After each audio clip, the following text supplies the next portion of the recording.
Doctor साहब, शहर इक़्तिदार की जो यादें आप अपने ट्विटर पे भी जिनका मेंशन करती रहती हैं, ये सच है कि यहाँ आपके साथ सलूक सही नहीं हुआ, लेकिन कुछ लोग तो ऐसे भी होंगे जिन्होंने आपके साथ अच्छा सलूक किया होगा, कोई वकील, कोई सहाफ़ी, कोई ऐसे लोग जिनसे आपको उम्मीद बनी हो, जो यहाँ पे आपके दोस्त बने हो, जिनको आपको लगता हो कि यहाँ पे वो आपका केस लड़ते रहेंगे।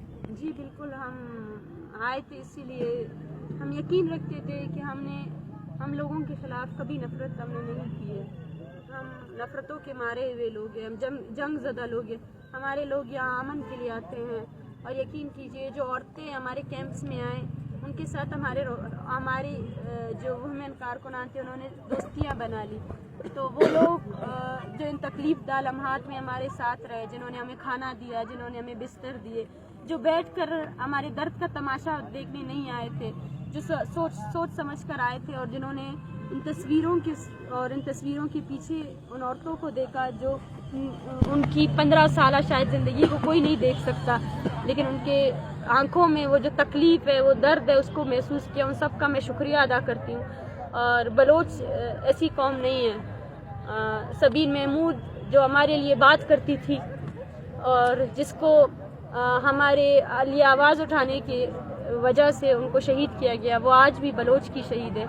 आज भी बलोच जब भी अपने शुहदा को याद करता है तो सबीन का नाम आता है, और हम सबसे पहले सबीन का नाम लेते हैं। इसी तरह हमने जो लोग यहाँ आए थे, हम उनसे यही उम्मीद रखते हैं कि वो अब इस तहरीक को अपनी तहरीक समझेंगे, और बलूचिस्तान में जो बलोचों के साथ हो रहा है उसके ख़िलाफ़ मुअस्सर तौर पर और गैर जानिबदाराना तौर पर, कोई सवाल किए बग़ैर, इंसानियत पर कोई सवाल किए बग़ैर हमारा साथ देंगे, हमारी तहरीक का साथ देंगे। हम यकीन रखते हैं कि जो पैगाम हम यहाँ लेकर आए थे वो उस पैगाम का पैगंबर बनकर इस पैगाम को अपने बच्चों को बताएंगे, अपने नस्लों को बताएंगे, अपने सर्कल्स में इसको डिस्कशन करेंगे कि वो नफ़रत के बीज जो 75 सालों से बोए गए हैं, जो पाकिस्तानी निसाब में बलोचों को जंगजू करार दिया गया, जाहिल करार दिया गया, उस निसाब को बदलेंगे। और वो निसाब आम लोग ही बदल सकते हैं, बाशऊर लोग ही बदल सकते हैं, क्योंकि नफ़रतों से कभी भी एक पुरअमन मुल्क नहीं बन सकता, एक सोसाइटी नहीं बन सकती, एक घर भी नहीं पनप सकता है, तो मुल्क तो बहुत दूर की बात है। सबसे बाकी दो चीज़ें, अगर आप जवाब ना दें तो हम कट कर लेंगे, आपकी मर्जी। एक जो ईरान के बारे में आपका कमेंट था, उसको मीडिया ने बहुत ज़्यादा जो है ना गलत रंग दी है,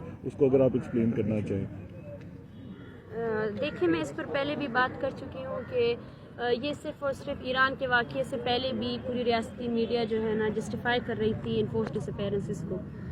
एक 6 सेकंड के क्लिप को उन्होंने जस्टिफिकेशन के तौर पर लिया। हम कह चुके हैं कि ईरान हो या उस तरफ अफ़गानिस्तान और बलूचिस्तान की जोग्राफिया ही ऐसी है कि यहाँ पे दोनों तरफ ख़ानदान रहते हैं, और दोनों तरफ मारे हुए लोग सिविलियंस थे, बच्चे थे। और ये हम नहीं कह रहे, आपके इंसानी हकूक़ के अदारे कह रहे, पूरी दुनिया कह रही है, और हम उन सिविलियंस के मारने के ख़िलाफ़ थे।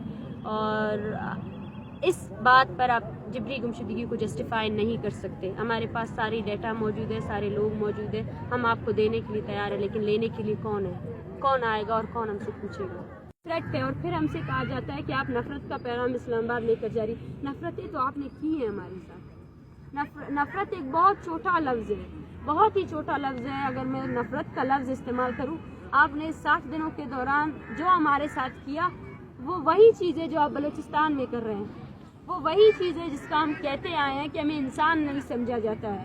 हमें सुनने के बजाय यहाँ आप देखें इनको, ये बेसर सामानी में यहाँ आए थे, इनके हाथ में इनके प्यारों की सिर्फ तस्वीर थी, और वो उस तस्वीर को तय दर तय कर कर अभी फिर से वापस जा रहे हैं। तस्वीरें बढ़ती जाएंगी, तस्वीरें बढ़ती जाएंगी, और मुझे यकीन है ये तस्वीरों का अंबार एक दिन, इस तस्वीरों को उठाने के लिए बलूचिस्तान का हर बच्चा तैयार है, वो उठाएगा, इसकी वारसी करेगा। और हमने इस 7 दिनों के दौरान यहाँ बैठकर आपके रियासती जबर को विटनेस करवाया है, आपके लोगों को बताया है कि आपकी रियासत सिक्योरिटी के नाम पर क्यों हमारे लोगों को उठा रही है, क्यों हम जब हम यहाँ से जाएंगे यहाँ पे बलोच तलबा को हरासा किया जाएगा, उनको जिबरी तौर पर गुमशुदा किया जाएगा, उनकी शिनाख्त की बेसिस पर उनको मारा जाएगा, क्योंकि आपने हमारे लिए हमारी ज़मीन तो तंग कर दी। हमारी यूनिवर्सिटी से आप हमारे طالب علموں کو اٹھا کر لے کر جاتے ہو. اب جب وہ طالب علم اپنے سروائیول کے لیے یہاں آ کر آپ کے اداروں میں پڑھتے ہیں, آپ ان کو بھی وہاں پر بھی پروفائلنگ کرتے ہو, وہاں پر بھی ان کو نہیں چھوڑتے ہو. اور اب یہ سلسلہ پھر سے شروع ہوگا. اس تحریک سے جڑے ہوئے ہر فرد کو تھریٹ کیا جائے گا جس طرح یہ لوگ کر رہے ہیں. اور یہ تحریک جیسے جیسے بلوچستان پہنچے گی, جہاں جہاں ہم پہنچیں گے وہاں یہ لوگ وہی جرائم کریں گے جو 75 سال سے کرتے آ رہے ہیں. لیکن ہم پرعزم ہیں, ہم رکیں گے نہیں. یہ مزاحمتی تاریخ ہماری سروائیول کی جنگ ہے. اور جس طرح کوئی سوچ بھی نہیں سکتا تھا کہ بلوچستان سے تربت سے عورتیں, جو بلوچستان جس کو آپ نے جاہل قرار دے دیا, جس کو آپ نے کہا سرداروں نے تباہ کیا ہے, مذہب نے فلاں کیا ہے, اس تحریک نے ایک نہیں بلکہ بہت زیادہ عزائم کامیاب ہوئے. ہم نے جینڈر انیکویلٹی کو ختم کر دیا. ہم نے اپنی عورتوں کو انقلابی عورتیں بنتے ہوئے دیکھا ہے. میں نے دیکھا وہ عورتیں جو تربت سے نکلی تھی, وہ جو اپنے گھروں سے صرف اپنے پیارے کی تصویر لے کر آئی تھی نا, آج وہ اچھی تقریر کر سکتے ہیں, آج وہ بول سکتے ہیں, آج وہ کھڑے ہو سکتے ہیں. ان 30 دنوں کے دوران یہ وہ مثال ہے کہ جس کی بدولت میں کہتی ہوں کہ جبر آپ کی خود تربیت کرتا ہے, جبر آپ کو خود شعور دیتا ہے.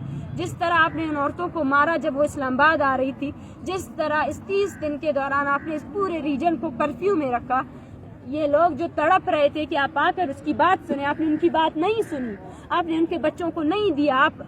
وہ لوگ پھر سے اسی تصویروں کا بوجھ لے کر جا رہے ہیں بلوچستان. لیکن اس بار جب وہ بلوچستان جائیں گے نا, اس بار بلوچستان پورا ان کے لیے بولے گا.